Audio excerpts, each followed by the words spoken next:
फूटा घड़ा। बहुत समय पहले की बात है। किसी कस्बे में एक बूढ़ा आदमी रहता था। वह रोज सुबह उठकर दूर सरोवर से स्वच्छ पानी लाने जाया करता था। इस काम के लिए वह अपने साथ दो बड़े घड़े ले जाता था, जिन्हें वो कावड़ में बांधकर अपने कंधे पर दोनों ओर लटका लेता था। उनमें से एक घड़ा बीच से फूटा हुआ था और दूसरा एकदम सही था। इस वजह से रोज घर पहुंचते पहुंचते किसान के पास 1.5 घड़ा पानी ही बच पाता था। ऐसा 2-3 सालों से चल रहा था।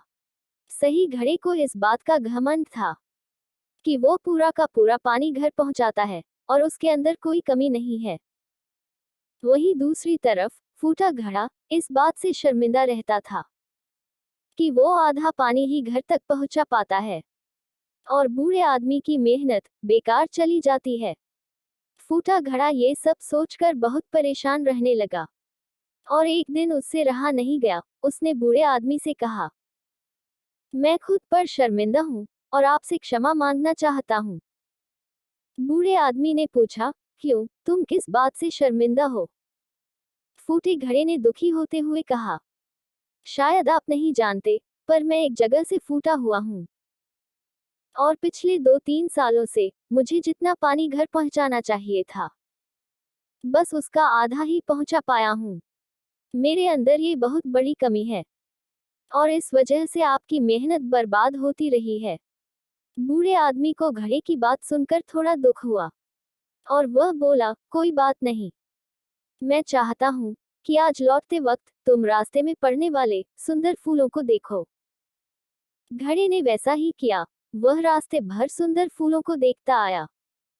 ऐसा करने से उसकी उदासी कुछ दूर हुई, पर घर पहुंचते पहुंचते फिर उसके अंदर से आधा पानी गिर चुका था। वो मायूस हो गया और बूढ़े आदमी से क्षमा मांगने लगा। बूढ़ा आदमी बोला, शायद तुमने ध्यान नहीं दिया। पूरे रास्ते में जितने भी फूल थे वो बस तुम्हारी तरफ ही थे। सही घड़े की तरफ एक भी फूल नहीं था। ऐसा इसलिए क्योंकि मैं हमेशा से तुम्हारे अंदर की कमी को जानता था और मैंने उसका लाभ उठाया। मैंने तुम्हारे तरफ वाले रास्ते पर रंग बिरंगे फूलों के बीज बो दिए थे। तुम रोज थोड़ा थोड़ा करके उन्हें सींचते रहे और पूरे रास्ते को इतना खूबसूरत बना दिया। आज तुम्हारी वजह से ही मैं इन फूलों को भगवान को अर्पित कर पाता हूँ और अपना घर सुंदर बना पाता हूँ। तुम ही सोचो, अगर तुम जैसे हो वैसे नहीं होते तो भला क्या मैं ये सब कुछ कर पाता। दोस्तों, हम सभी के अंदर कोई ना कोई कमी होती है, पर यही कमियां हमें अनोखा बनाती हैं। उस बूढ़े आदमी की तरह हमें भी हर किसी को जो जैसा है वैसे ही स्वीकारना चाहिए और उसकी अच्छाई की तरफ ध्यान देना चाहिए। और जब हम ऐसा करेंगे तब फूटा घड़ा भी अच्छे घड़े से मूल्यवान हो जाएगा।